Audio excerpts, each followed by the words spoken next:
आपका स्वागत है नॉलेज पार्क यूट्यूब चैनल पे। दोस्त, मैं आशा करता हूँ आप स्वस्थ होंगे, आपका परिवार स्वस्थ होगा। फ्रेंड, आज हम लोग बात करने वाले हैं पाचन तंत्र के 35 मोस्ट इंपॉर्टेंट क्वेश्चन की, जो आने वाले एग्जाम के लिए काफ़ी हेल्पफुल होगा। इसके पहले मैंने फर्स्ट पार्ट अपलोड कर रखा है फ्रेंड, ये पाचन तंत्र का सेकेंड पार्ट है। आप फर्स्ट पार्ट प्लेलिस्ट में जाके वॉच कर सकते हैं। तो चलिए शुरू करते हैं। पहला क्वेश्चन, निम्न में से कौन सा भाग बड़ी आंत का नहीं है? तो फ्रेंड बताना है बड़ी आंत का इसमें से कौन सा पार्ट नहीं है। तो इलियम फ्रेंड जो है वो बड़ी आंत का पार्ट नहीं है। इलियम जो होता है फ्रेंड वो छोटी आंत का जो अंतिम हिस्सा होता है, हम उससे बोलते हैं इलियम, जो बड़ी आंत से जुड़ा हुआ होता है। ठीक है, बाकी रिकम, रेक्टम और कोलोन, ये तीनों पार्ट किसके हैं फ्रेंड? बड़ी आंत के हैं। और इलियम किसका पार्ट है? छोटी आंत का। आते हैं अगले क्वेश्चन पर। हाथी में कौन सा दांत गजदंत के रूप में बाहर निकला होता है? तो ये होता है हमारा ऊपरी जबड़े का इंसाइजर। ठीक है, ऑप्शन नंबर सी हमारे पास फ्रेंड सही हो जाएगा। अगला क्वेश्चन है, मनुष्य की गुहा में कितनी जोड़ी लार ग्रंथियां पाई जाती हैं? तो ये पाई जाती हैं 3 जोड़ी। ऑप्शन नंबर ए सही होगा फ्रेंड। अगला क्वेश्चन है, आमाशय में वसा की पाचन की शुरुआत कौन सा एंजाइम करता है? आमाशय में वसा की पाचन की शुरुआत कौन सा एंजाइम करता है? तो ये करता है जठर लाइपेज। ऑप्शन नंबर सी हमारे पास करेक्ट हो जाएगा। नेक्स्ट हमारा है, हाइड्रोक्लोरिक का स्रवण आमाशय में कौन सी कोशिकाओं से होता है? तो ये हमारा होता है ऑक्सीटिक या पैरासाइटल कोशिकाओं से होता है। और फ्रेंड, हाइड्रोक्लोरिक एसिड से हमारे आमाशय की जो लेयर होती हैं उनको कौन प्रोटेक्ट करता है? तो ये करता है म्यूकस। नेक्स्ट हमारा है, HCl का कार्य क्या है? तो फ्रेंड, HCl जो होता है जीवाणुओं को भी नष्ट करता है, टाइलिन के प्रभाव को निष्क्रिय करता है और निष्क्रिय एंजाइमों को सक्रिय करता है। मतलब ऑप्शन नंबर डी हमारे पास सही होगा। मतलब ये सारे कार्य किसके हैं? HCl के हैं। अगला क्वेश्चन है, लार का पीएच मान कितना होता है? तो फ्रेंड, पीएच मान होता है लार का 6.8 होता है। अगला क्वेश्चन है, लार में कौन सा एंजाइम पाया जाता है? तो फ्रेंड, लार में टाइलिन और लाइसोजाइम दोनों पाया जाता है। ठीक है, तो ऑप्शन नंबर सी हमारे पास करेक्ट हो जाएगा। नेक्स्ट हमारा है, स्टार्च को माल्टोज में परिवर्तित करने का कार्य कौन करता है? तो फ्रेंड, यहां पर बताना है कि मंड या स्टार्च को माल्टोज में परिवर्तित करने का कार्य कौन करता है? तो ये हमारा करता है टाइलिन। ऑप्शन नंबर बी हमारे पास करेक्ट हो जाएगा फ्रेंड, ये बी हमारा है टाइलिन। आते हैं अगले क्वेश्चन पर, कड़वे की जानकारी जीभ के किस भाग से होती है? तो फ्रेंड, ये हमारी होती है पश्च भाग से। ऑप्शन नंबर बी हमारे पास करेक्ट हो जाएगा। ठीक है, पश्च भाग से। आते हैं अगले क्वेश्चन पर फ्रेंड, आहार नाल के किस भाग में भोजन का किसी भी प्रकार का पाचन नहीं होता? आहार नाल के किस भाग में भोजन का किसी भी प्रकार का पाचन नहीं होता है, ये बताना है। तो ये होगा फ्रेंड ग्रसनी और ग्रसिका दोनों में। ठीक है, ऑप्शन नंबर सी हमारे पास करेक्ट हो जाएगा। वसा को पाइसीकरण या इमल्सीकरण कौन करता है वसा का?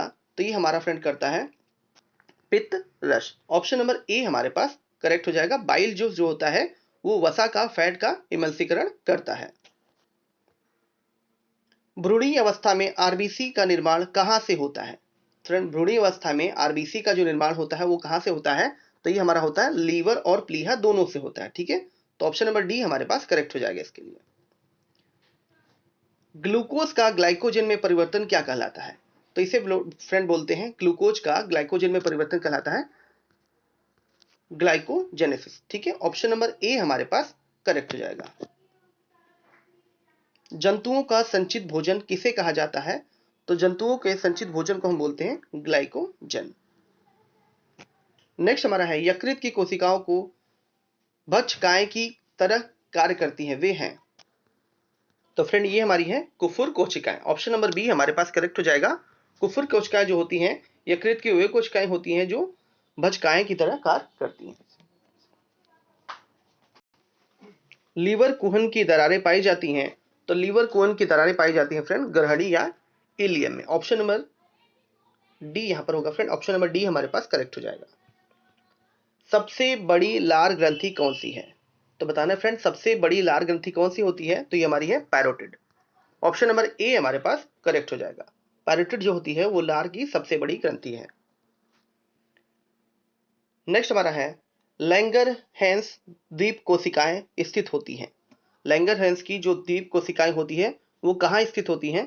तो ये हमारी होती है फ्रेंड अग्नाशय में। ठीक है, ऑप्शन नंबर बी हमारे पास करेक्ट हो जाएगा। अगला क्वेश्चन है, पाचन तंत्र स्वतंत्र तंत्र का कॉमन भाग कौन सा है? बताना है फ्रेंड, पाचन तंत्र तथा श्वसन तंत्र का जो कॉमन भाग होता है वो कौन सा है? ये हमारा है ग्रसनी। ऑप्शन नंबर डी हमारे पास करेक्ट हो जाएगा। भोजन का सर्वाधिक पाचन व अवशोषण कहाँ होता है? भोजन का जो सर्वाधिक पाचन और अवशोषण होता है हमारा स्मॉल इंटेस्टाइन में होता है। ऑप्शन नंबर सी हमारे पास करेक्ट हो जाएगा फ्रेंड। नेक्स्ट हमारा है, छोटी आंत का कौन सा भाग आमाशय से जुड़ा होता है? तो ये हमारा होता है ग्रहणी। ठीक है, ऑप्शन नंबर ए हमारे पास करेक्ट हो जाएगा। लीवर, यकृत, जिगर से संबंधित अध्ययन विज्ञान की कौन सी शाखा के अंतर्गत आता है? ये हमें बताना है। तो ये हमारा आता है हिपैटोलॉजी में। ऑप्शन नंबर सी हमारे पास करेक्ट हो जाएगा। हिपैटोलॉजी जो होता है फ्रेंड लीवर, यकृत, जिगर से संबंधित अध्ययन वो शाखा है हमारी है। अगला क्वेश्चन हमारा है, रसांकुरों का कार्य क्या है? ठीक है, रसांकुरों का कार्य क्या है? तो ये होता है अवशोषण करना। ठीक है, ऑप्शन नंबर बी हमारे पास करेक्ट हो जाएगा। ये होती है छोटी आंत में पाई जाने वाली फ्रेंड अंगुलीनुमा संरचना को हम क्या बोलते हैं? रसांकुरों बोलते हैं। ठीक है, पानी में फ्लोराइड की मात्रा बढ़ने से दांतों में कौन सा रोग हो जाता है? तो ये हमारा होता है फ्रेंड फ्लोरोसिस। ठीक है, ऑप्शन नंबर बी हमारे पास करेक्ट हो जाएगा। जिस भी पानी में क्या होगी, फ्लोराइड की मात्रा ज्यादा हो जाएगी तो फ्रेंड ये फ्लोरोसिस रोग होता है दांतों में। अगला क्वेश्चन है, दांत का सर्वाधिक भाग बना होता है? तो ये बना होता है डेंटाइन का। ऑप्शन नंबर बी हमारे पास करेक्ट हो जाएगा।